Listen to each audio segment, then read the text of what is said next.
President Uhuru Kenyatta, Your Excellency the First Lady, Mrs. Margaret Kenyatta, Your Excellencies visiting heads of state and government, Your Excellency the Deputy President, Dr. William Ruto, Your Excellency Mrs. Rachel Ruto,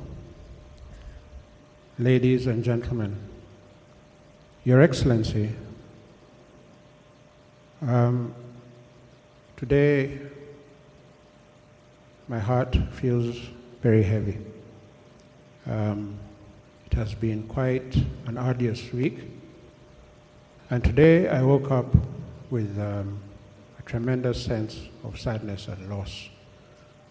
And I did not know whether I would be able to speak, but because as a family we have been told wherever somebody has shown you kindness or done something good for you, you have to express your gratitude.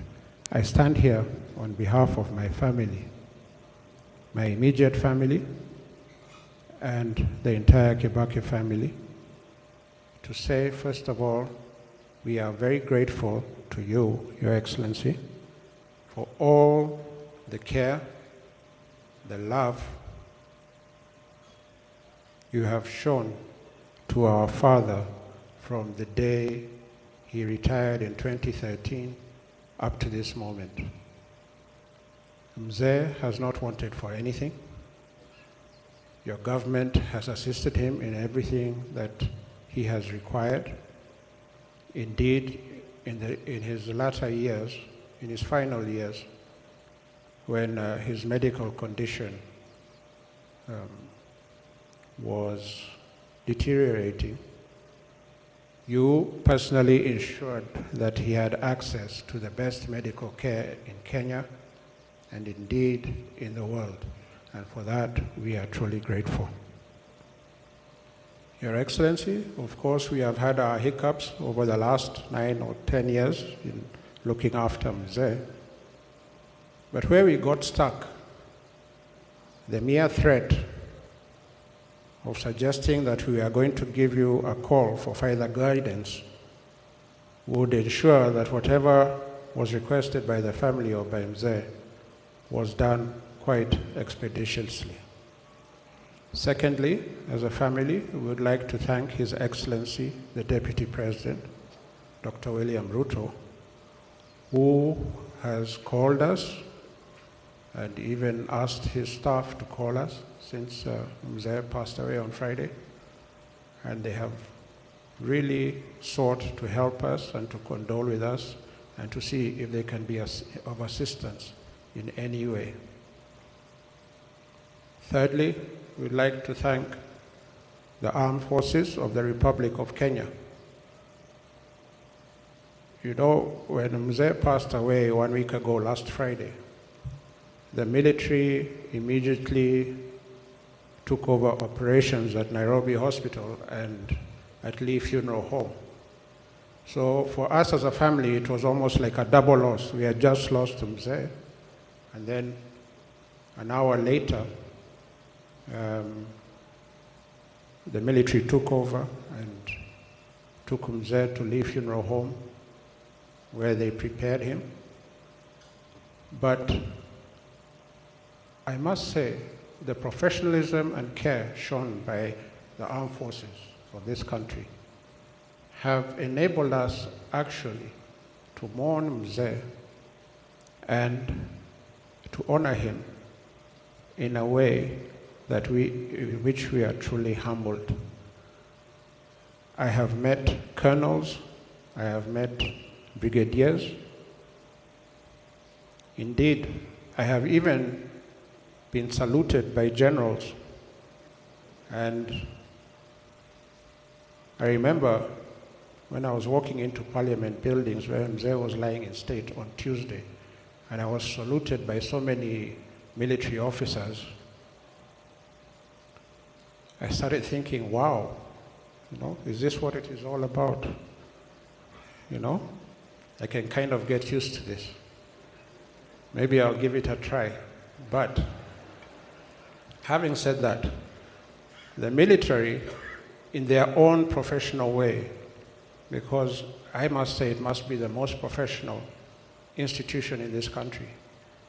They have really assisted us to understand that even if Mzee was their commander-in-chief, he was first and foremost our father. So, General Kiboshi, as a family, we say, Asante Sana. Finally, but most importantly, we, the Kibaki family, would like to thank our fellow Kenyan citizens who have come out to honor Mzee, to mourn with us, to grieve with us, to condole with us, and to tell us pole. We have met so many Kenyans on Monday, Tuesday, and Wednesday when Mzee was lying in state. And we have listened to stories of how he was their father, their grandfather, somebody they related with, like, anyone would relate with a parent or a grandparent. And we realized as a family that the loss was as great for Kenyans as it was for us, and that in its own way comforted us. I remember thinking, if, at one point, because on Wednesday there were so many people queuing in line, if Mzee was just to wake up for 1 minute, I think you'd even wonder, where are all these Kenyans going? Where they are coming to look at me, to see me? Why are they not at work? You'd have probably told us all, wacheni kuregarega na murudi kazini.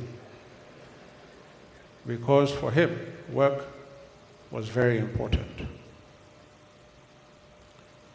If there is one word that can encapsulate the life of President Mwai Kibaki, it is excellence.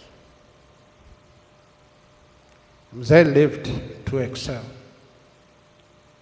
From the minute, or should we say the moment he left Gatiaini village in Othaya to begin his education, up to the day he retired as president of this country, that journey has been a journey to excel. And excelling does not always mean succeeding, but it means trying your best. And what Mzee inspired us to do is to do our best. So, as Kenyans, as we send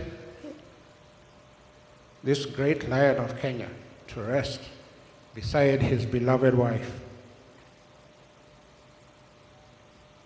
let us dedicate ourselves to excel for Kenya. You see, Mzee loved Kenya and Kenyans with a passion that most Kenyans don't know. And it is that love and passion that almost, enabled him to dedicate his life to this country. Mzee dedicated 53 years or 54 years of his life, more than half a century, in the service of Kenyans. So we can see by the example of his life that he was the ultimate Kenyan patriot. Your Excellency, those of you, or those of us who understand the dynamics between President Kibaki and you, we know that Mzee was very, very fond of you. Very, very fond of you. In fact, your relationship was the relationship between a father and a son. There are times I would watch the TV even with him at 7 o'clock. And when the news came on, you'd even start dozing when some politicians came on. And when, he'd even turn to me and say, Jimmy, this fellow has been speaking for 10 minutes and there's nothing he has told us. And you'd go back to dozing. But when you came on the screen, he would sit upright and listen very keenly. And after whatever function you're with or at, he would turn to me and say, "Good man," or "good fellow." And for those of us who knew President Mwai Kibaki well, we knew when he said something like that, that was the ultimate praise. He could not say more than that. If the measure of patriotism is one's service to the country, then President Mwai Kibaki was a great son of Kenya.